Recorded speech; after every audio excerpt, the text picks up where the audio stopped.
Selamat malam pemirsa, kita berjumpa lagi dalam Prime Time Talk. Saya Doni De Keizer.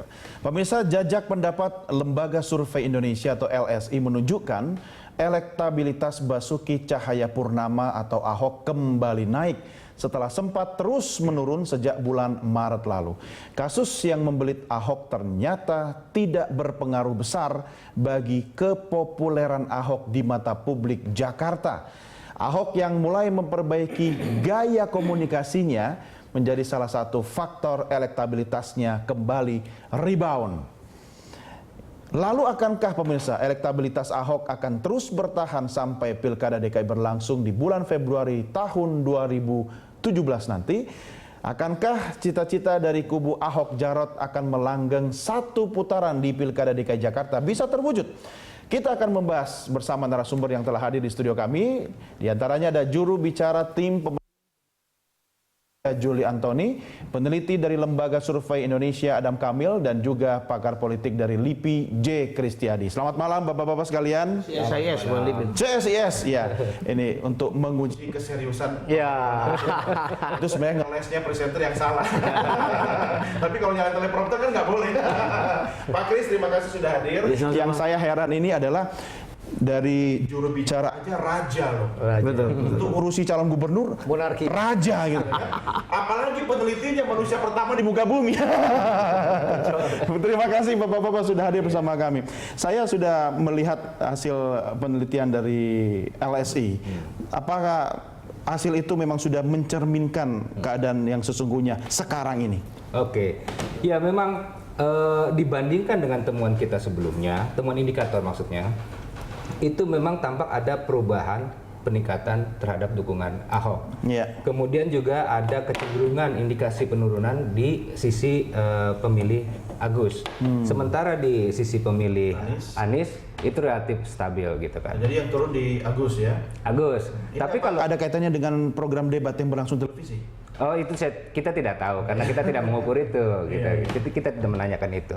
Tapi apa namanya, kalau kita bandingkan dengan temuan sebelumnya, bahwa sebenarnya dua temuan ini masih dalam rentang error survei, rentang error survei gitu. Nah cuma pada temuan yang pertama, tiga calon ini masing-masing itu perolehan suaranya berada di dalam rentang error survei. Yeah. Jadi tidak diketahui mana yang nomor satu, mana yang nomor dua. Jadi mereka sama-sama bisa saling berada di atas gitu kalau lihat dari temuan sebelumnya.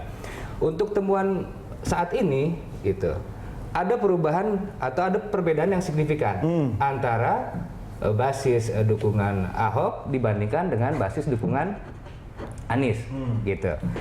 Sementara basis dukungan Ahok dengan basis dukungan Agus itu tidak berbeda signifikan kalau secara statistik kita mengikuti periodenya dari kapan sampai kapan? Untuk survei yang sekarang itu 3 sampai 11 Desember gitu. 3 sampai 11. Nah, kemudian kita coba lihat apa faktor yang menyebabkan perubahan ini, karena memang ternyata dibandingkan hasil sebelumnya ada perubahan yang signifikan, yaitu basis Ahok sekarang signifikan berbeda dibandingkan basis Anies gitu. Oleh karena itu kita cari penyebabnya. Dari penyebab utama yang kita dapatkan itu ada perubahan yang lebih besar pada citra Ahok yang dinilai kemudian ramah atau santun. Sekarang ini. Yeah. Memang sekarang ini juga masih paling rendah di antara dua calon lain. Dibandingkan citra personality Ahok yang lainnya pun, citra ramah atau santun ini juga masih paling rendah. Ada terwakili dalam pertanyaan itu soal citra ada. Ramah santun? Ada ya? Ya betul, ada. Jadi citra itulah yang mengalami peningkatan paling besar. Berarti dari 29 sampai ya? 39%. Ini kan besar. Nah, ini kemungkinan besar karena terjadi perubahan gaya komunikasi Ahok di dalam berkampanye gitu. Biasa gaya komunikasi seorang Ahok ya.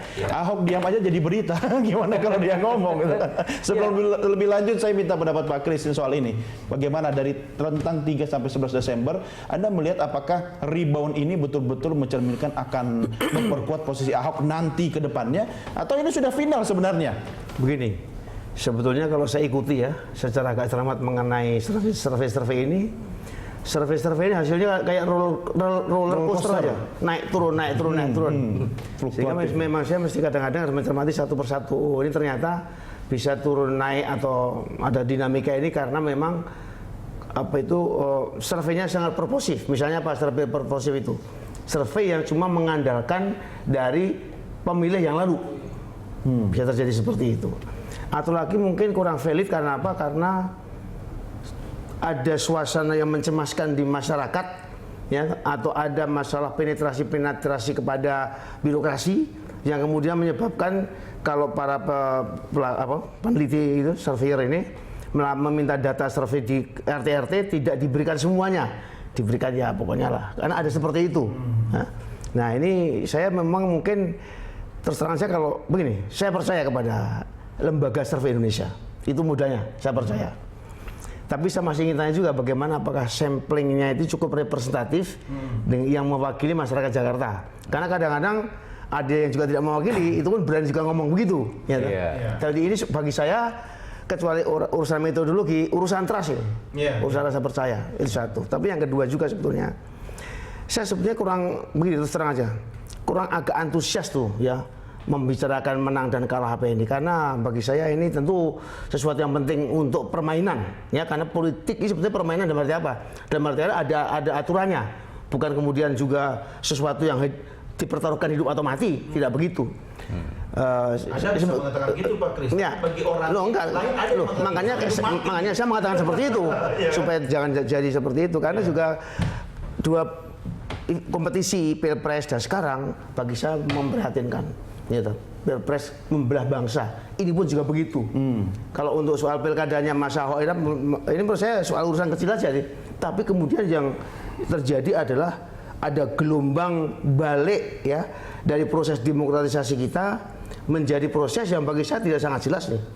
Dan apalagi fenomena ini fenomena juga yang diikuti oleh konservatisme yang global juga ya, yang sudah sebetulnya banyak pernah diperingatkan.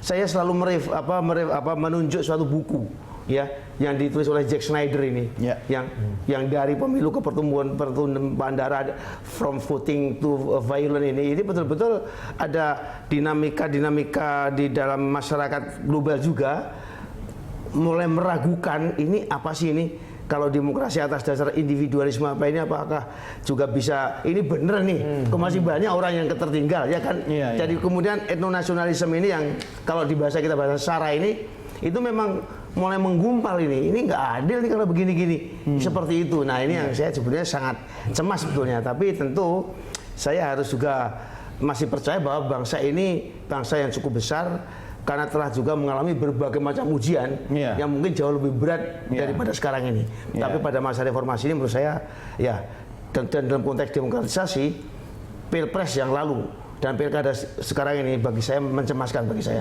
betul-betul ada semacam yang saya kok bisa begini ya. Kenapa? Mau jadi apa bangsa ini? Karena ini pilkada rasa pilpres begitu? Bukan pilkada rasa pilpres, tapi pilkada yang sudah membelah bangsa bukan sebagai kompetisi politik lawan dan kawan, tapi musuh dan kawan. Musuh harus dihabisi. Musuh itu dibunuh kalau musuh itu. Tapi kalau lawan enggak. Ya, lawan tuh besok, sekarang lawan besok bisa kawan. Di politik selalu seperti itu kan, praktek politik kita seperti itu. Maksudnya begitu, karena ini menurut saya permainan yang diperlakukan terlalu bersungguh-sungguh. Ya, sehingga apa? Sehingga bukan menjadi permainan lagi. Energinya juga terkuras. Terkuras habis. Saya akan minta pendapat Bung Tony, tapi nanti di segmen berikut ya. Kita break dulu dan pemirsa kami segera kembali sesaat lagi, tetap bersama kami di Prime Time Talk.